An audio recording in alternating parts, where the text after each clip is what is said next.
আসসালামু আলাইকুম রহমতুল্লাহি ওবরকাতুহু। বন্ধুরা সবাই কেমন আছেন? আশা করি সবাই ভালো আছেন। তো বন্ধুরা, আপনি যদি সৌদি আরব প্রবাসী হয়ে থাকেন, আপনার যদি গাড়ি থাকে, এই গাড়ির ইস্তেমারা আপনি কিভাবে টাকা ডালবেন অনলাইনে, আমি এই ভিডিওতে আপনাদেরকে শেয়ার করব। তো সাধারণত যদি আপনার গাড়ির ইস্তেমারা যদি এক্সপায়ার হয়ে যায়, তাহলে অনলাইনে মোকালাফা বা জরিমানা এসে যায়। তো মোকালাফা বা জরিমানা এড়াতে আপনি সময় মতো 3 বছর পর পর আপনাকে ইস্তেমারা রিনিউ করতে হয়। তো আমি টাকাটা কিভাবে আপনি অনলাইনে ডালবেন ব্যাংকে, আমি ভিডিওতে শেয়ার করতেছি।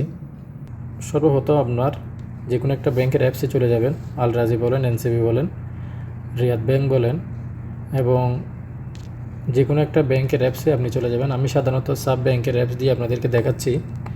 সাব ব্যাংকে চলে যাবেন। তো চলে যাওয়ার পর পাসওয়ার্ড এবং ইউজার নেম দিয়ে এটা ওপেন করে নেবেন। আমারটা আমি ওপেন করে নিচ্ছি। আপনার রেজিস্টারকৃত মোবাইল নাম্বারে 4 ডিজিটের একটা ওটিপি কোড যাবে ব্যাংকের তরফ থেকে।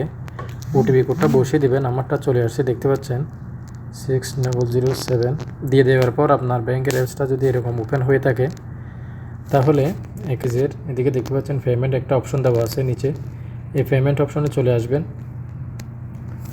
চলে আসার পর এখানে দেখতে পাচ্ছেন গভর্নমেন্ট একটা অপশন দেওয়া আছে।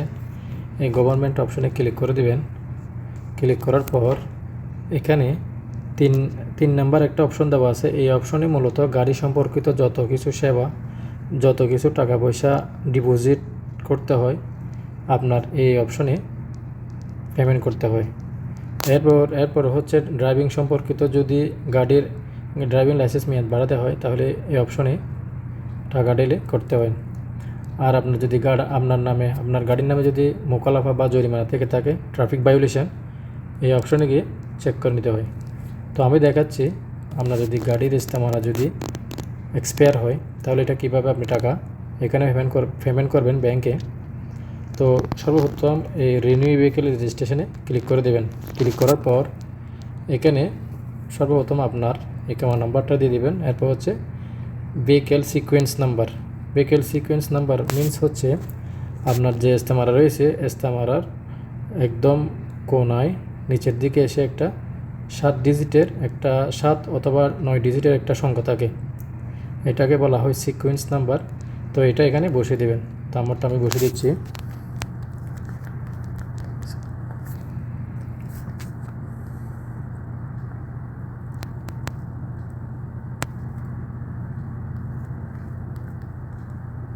তো বসানোর পরে এখানে গেট অ্যামাউন্টে ক্লিক করে দেবেন। নিচে এসে গেট অ্যামাউন্টে ক্লিক করে দেওয়ার পর আপনার গাড়ির ইস্তেমারা যদি এক্সপায়ার থাকে, তাহলে জরিমানা এবং টাকা চলে আসবে। দেখতে পাচ্ছেন আমার কিন্তু গাড়ির ইস্তেমারা এক্সপায়ার, যার কারণে 900 টাকা এখানে জরিমানা আসছে। 900 টাকার মধ্যে 300 টাকা হচ্ছে আমি যদি রিনিউ করতে চাই 300 টাকা, এর হচ্ছে দুইবারের যে ইস্তেমারা এক্সপায়ার হয়েছে, তো দুইবারে 600 টাকা, 300, টোটাল 900 টাকা আমার পেমেন্ট করতে হবে আমি যদি ইস্তেমারাটা যদি রিনিউ করতে চাই।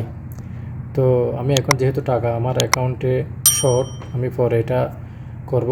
তো নিচে এসে এখানে আপনারা যদি পে নাওতে ক্লিক করে দেন, তাহলে আপনার ইস্তেমারাটা যত টাকা আসে ওই টাকা কেটে আপনার ইস্তেমার মেয়াদ বেড়ে যাবে। আমার এখানে জরিমানা আছে বিধায় এখানে 900 টাকা দেখাচ্ছে।